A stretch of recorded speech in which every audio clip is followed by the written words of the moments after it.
É, galera, na boa, estamos aí de novo.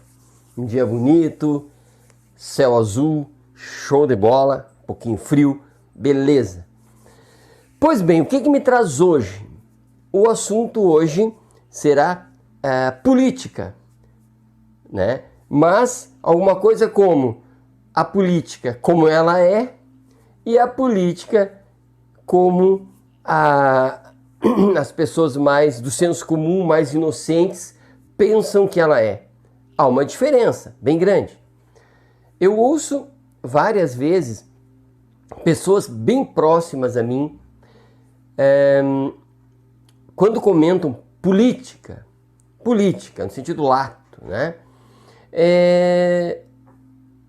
Colocam de um lado uma política podre, horrível, tenebrosa, movida por interesses.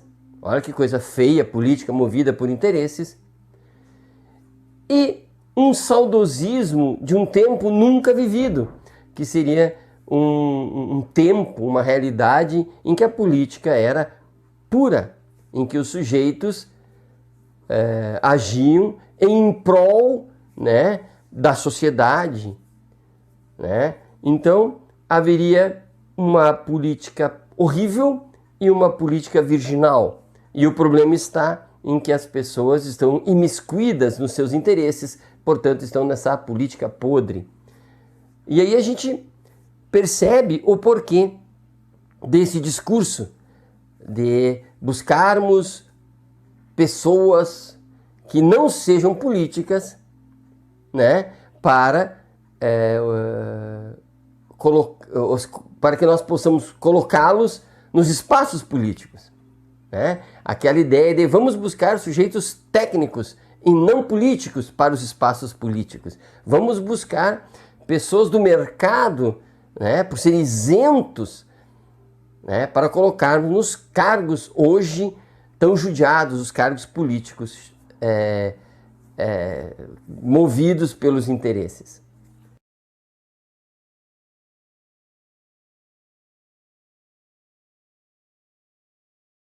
Percebem? É como se houvesse um ambiente perfeito da política, né? Onde não políticos trabalhariam, existiriam, pensariam, e um espaço podre da política onde políticos, né, trabalhariam, que seria essa coisa feia que nós vemos hoje. Será que de fato é assim? Evidentemente que não.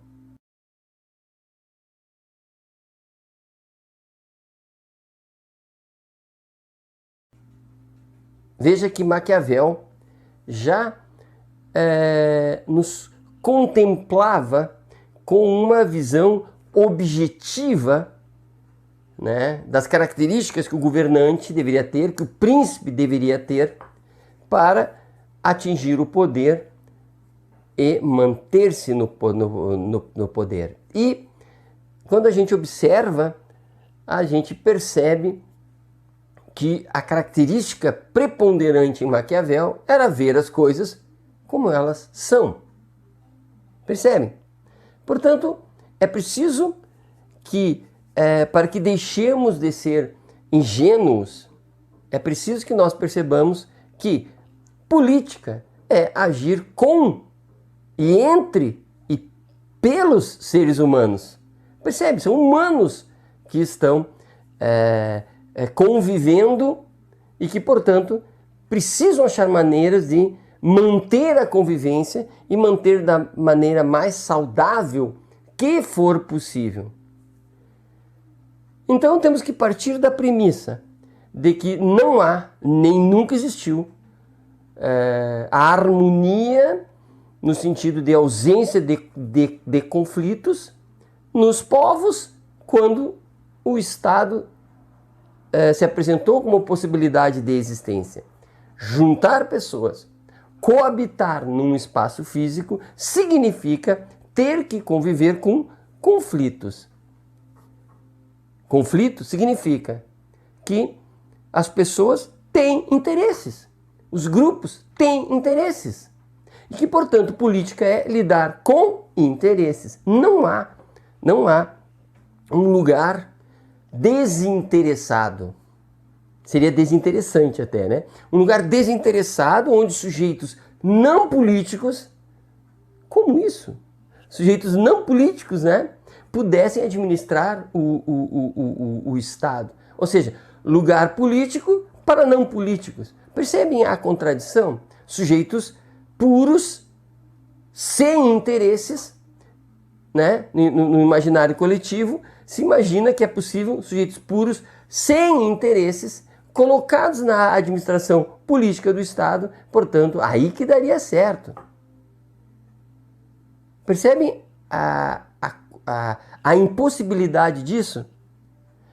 Seria o sonho de pessoas que não teriam interesses eliminarem os interesses do povo, dos cidadãos.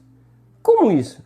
Ou ainda, no imaginário popular, sujeitos técnicos são melhores que sujeitos políticos. Ora, como se decisões técnicas fossem isentas, né, de interesses? E mais, qualquer decisão técnica na área da administração do Estado que não observe os interesses é uma decisão técnica fadada ao fracasso. 2 mais 2 não é 4 quando tu está administrando um Estado. Poderá ser, será aproximadamente 4, mas não exatamente 4. Percebe? Porque depende se pensar na economia, nas questões internacionais, suba do dólar, guerras, conflitos, depende da capacidade de consumo do seu próprio país relacionado com a exportação, com a importação, percebe? Mesmo uma decisão técnica é sujeita a interesses. E também tem decisões estratégicas, e eu estou falando óbvio, mas a política é decisão estratégica, é pensar num futuro, né, dentro de um Estado, sendo que o futuro não é dado.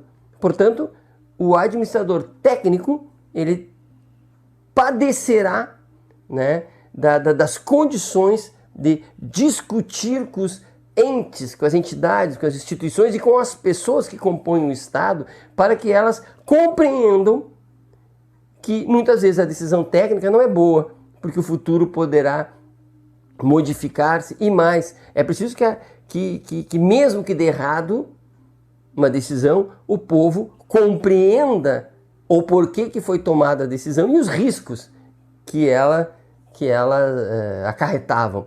Também, outra bobagem é dizer que pessoas ligadas ao mercado, né, o administrador da rede particular, né, seriam melhores que o sujeito político. Não se pode pensar assim, porque as decisões são políticas no espaço político. O ideal são pessoas técnicas assessorando quem tem as condições de diálogo, de percepção, segundo Maquiavel, assessorando as pessoas de virtude, né? O príncipe de virtude, o príncipe que compreende o contexto para que ele possa tomar decisões. Não o técnico, só ele tomando decisões. Também colocar alguém do mercado seria colocar uma mentalidade capitalista, uma mentalidade voltada para o lucro, uma mentalidade criada e desenvolvida na competição, colocá-la para administrar o Estado, sendo que o Estado deverá lidar com quem não tem condições de competir. O Estado precisa lidar com pessoas que não geram lucro, né? É preciso lidar com saúde, com educação, com moradia, que não geram lucro imediato, mas que são estratégicos para uma qualidade de vida melhor e um país saudável no futuro.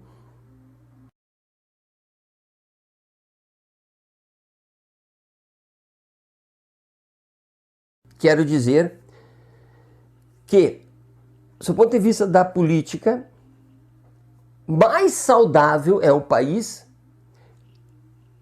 que permite que as contradições venham à luz. Mais saudável é uma nação em que as divergências são bem-vindas, onde os interesses são entendidos como, abre aspas, normal, natural do ser humano, em que todas as pessoas que tenham interesses, sejam interesses individuais ou sejam interesses coletivos, que elas possam se expressar e falar dos seus interesses.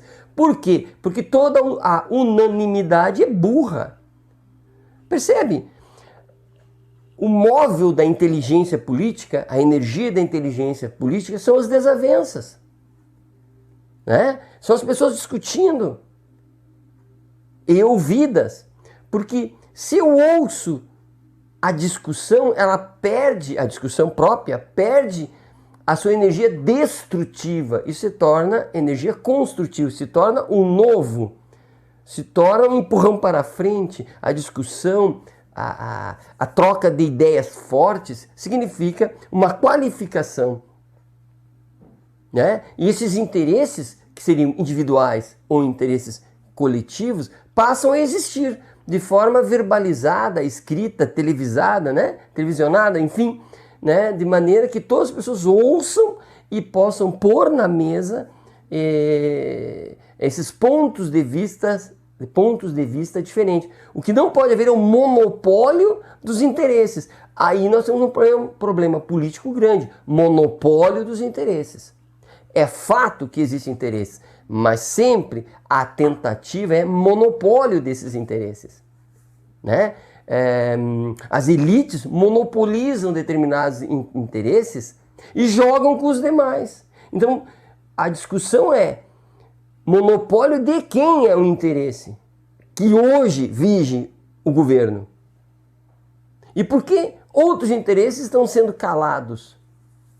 Por que se estabelece determinadas hierarquias de interesses? Interesses que servem à economia num primeiro patamar, os demais interesses vão caindo. A quem interessa isso, né? Então, se eu mantenho as discussões vivas, se eu não silencio ninguém e todos falam, eu impeço o monopólio de interesses. Então, não podemos ser pessoas ingênuas achando que existe um lugar de pureza, um lugar de desinteresse, de pureza, onde nós vamos levar a política para este lugar. Ou tirar pessoas deste lugar para nos salvar da impureza, do desejo e da vida em comum entre pessoas que pensam diferentes. Ao contrário, é pé no chão, política é pé no chão.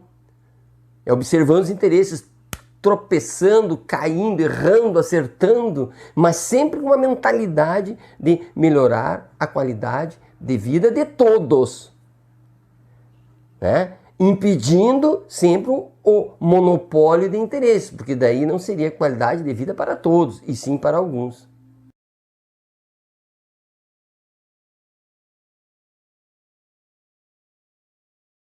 Portanto, a questão principal não é buscar que a política não tenha falhas. A questão não é essa. A questão é o quanto tornamos claras as falhas da atual política. O quanto todas as pessoas têm acesso às falhas e aos acertos para que possamos qualificar, reorientar as ações políticas seguintes. Então, o problema se não está claro, vai haver um monopólio de interesses. Então, a sociedade fragmentada, e que é normal que assim seja, fragmentada nos seus interesses, acaba sendo ludibriada e cedendo a um interesse dominante. E muitas vezes, por estar ludibriada, nem percebe. No nosso ambiente político agora, atual, nós percebemos pessoas, fragmentos da sociedade totalmente fora da realidade, querendo que o STF desapareça, querendo que o exército tome conta, acreditando que os seus interesses são melhores que todos e que eles devem monopolizar. Então entregam ou querem entregar o monopólio de poder para alguém, ou para uma instituição, as Forças Armadas, quem sabe, como se houvesse, como eu disse antes, um espaço para a pureza, como se as Forças Armadas, ou não sei quem que esses malucos querem colocar, né, tivesse alguma isenção, alguma pureza que pudesse reorientar. E reorientar sob o ponto de vista deste fragmento que quer destruir o Congresso, sob o ponto de vista deles. Então, eles querem o monopólio. Percebem? Querem calar os demais, calar os esquerdopatas, os comunistas, os diferentes. Percebe aqui? É o típico exemplo, né, da tentativa de monopólio de um pensamento só, calando os outros e ainda embasados numa ilusão de uma política pura, de uma política linear, sem interesses.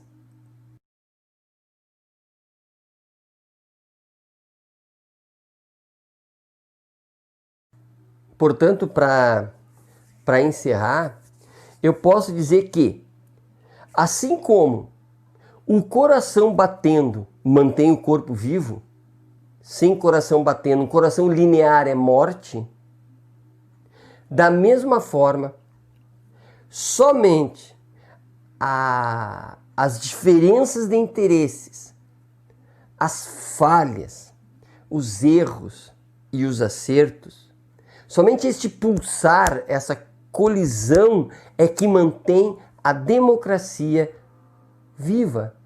Linearidade não é democracia.